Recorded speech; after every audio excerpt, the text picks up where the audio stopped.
ಇದು ನಮ್ಮ air B N B entrance. ಈ ಕಡೆ ರೋಡು, ಈ ಕಡೆನೂ ರೋಡು. ಹಿಂಗೆ ಒಳಗಡೆ ಬಂದರೆ ಇದೊಂದು ಅಪಾರ್ಟ್ಮೆಂಟು. ಇಲ್ಲಿ ಒಂದು 12 ಮನೆ ಏನೋ ಇದೆಯಂತೆ. ಇದು ಬೇರೆ ಮನೆಗಳಿಗೆ ಹೋಗೋ ಜಾಗ. ಲಿಫ್ಟ್ ಎಲ್ಲ ಇಲ್ಲಿ ಕಾನ್ಸೆಪ್ಟೇ ಇಲ್ಲ. ಇದು ಅವರು ಶೂ ಇಡೋದಕ್ಕೆ ಜಾಗ ಮಾಡಿದ್ದಾರೆ. ಆದಮೇಲೆ ಇಲ್ಲೊಂದು ಕಿಟಕಿ ಇದೆ. ಇದು ಎಂಟ್ರೆನ್ಸು. ನಮ್ಮ ಲಗೇಜೆಲ್ಲ ರೆಡಿ ಇದೆ. ಶೂಸ್ ಹಾಕ್ಕೊಳಕ್ಕೆ ಒಂದಿದು. ಇದು ಅವ್ರ ಕಡೆ ದೇವಸ್ಥಾನ, ಅದಕ್ಕೆ ನಮಗೆ ಎಂಟ್ರಿ ಇಲ್ಲ. ಬೀಗ ಹಾಕಿದೆ ರೂಮು. ಆಮೇಲೆ ಈ ಕಡೆ ಇನ್ನೊಂದು ರೂಮ್ ಇದೆ, ಇದಕ್ಕೂ ಬೀಗ ಹಾಕಿದ್ದಾರೆ, ಇದಕ್ಕೂ ಎಂಟ್ರಿ ಇಲ್ಲ. ಇದು ಕಿಚನ್ನು. ಕಿಚನಲ್ಲಿ ಒಂದು ಚಿಕ್ಕ ಡೈನಿಂಗ್ ಏರಿಯಾ ಇದೆ. ಈ ಚೇರ್ಗಳು ಸ್ವಲ್ಪ ಡೇಂಜರಸ್ಸು. ಈ ಮನೆದು ನಮ್ಗೆ ಇಷ್ಟ ಆಗಿದ್ದು ಫುಲ್ಲಿ ಲೋಡೆಡ್ ಪ್ಯಾಂಟ್ರಿ ಇತ್ತು. ಮೈಕ್ರೋವೇವ್, ಗ್ಯಾಸ್ದು, ಆಮೇಲೆ ಸಿಂಕು, ಸ್ಟೋರೇಜು, ಫ್ರಿಜ್ಜು, ಸೂಪರಾಗಿ ನಮಗಂತೂ ಭಾಳ ಇಷ್ಟವಾಗಿ ಯೂಸ್ ಮಾಡಿಕೊಂಡಂಥ ಕಿಚನು. ಇದು ಟಾಯ್ಲೆಟು. ಇದಕ್ಕೆ ವೈಟ್ ಟಾಯ್ಲೆಟ್ ಅಂತ ಕರಿತೀವಿ, ಯಾಕೆಂದರೆ ಇಲ್ಲಿ ವೈಟ್ ಕಮೋಡ್ ಇದೆ. ಶವರ್ ಪ್ರೆಷರ್ ಅಷ್ಟಕ್ಕಷ್ಟೇ. ಇದು ಸೆಕೆಂಡ್ ಟಾಯ್ಲೆಟು. ಇದು ರೆಡ್ ಟಾಯ್ಲೆಟು. ಇಲ್ಲಿ ರೆಡ್ ಕಮೋಡ್ ಇದೆ.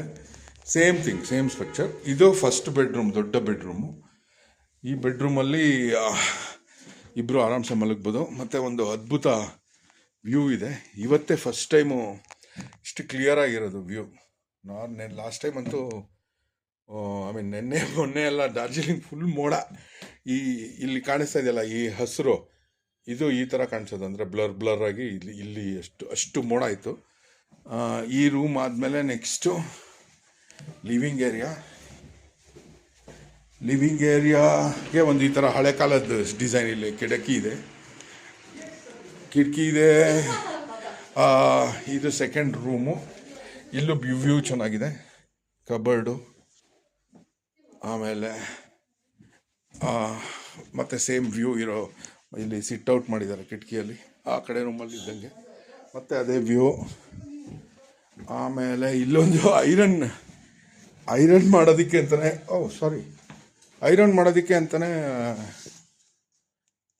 ಇಲ್ಲಿ ಬರೀ ಐರನ್ ಮಾಡೋದಕ್ಕೆ ಅಂತಲೇ ಒಂದು ರೂಮ್ ಇದೆ. ಇಲ್ಲಿ ಒಂದು ಗೆಸ್ಟ್ ರೂಮ್ ಥರ ಇರ್ಬೋದು. ಇದು ಹೀಟ್ರ್ ಯೂಸ್ ಮಾಡಿದ್ವಿ.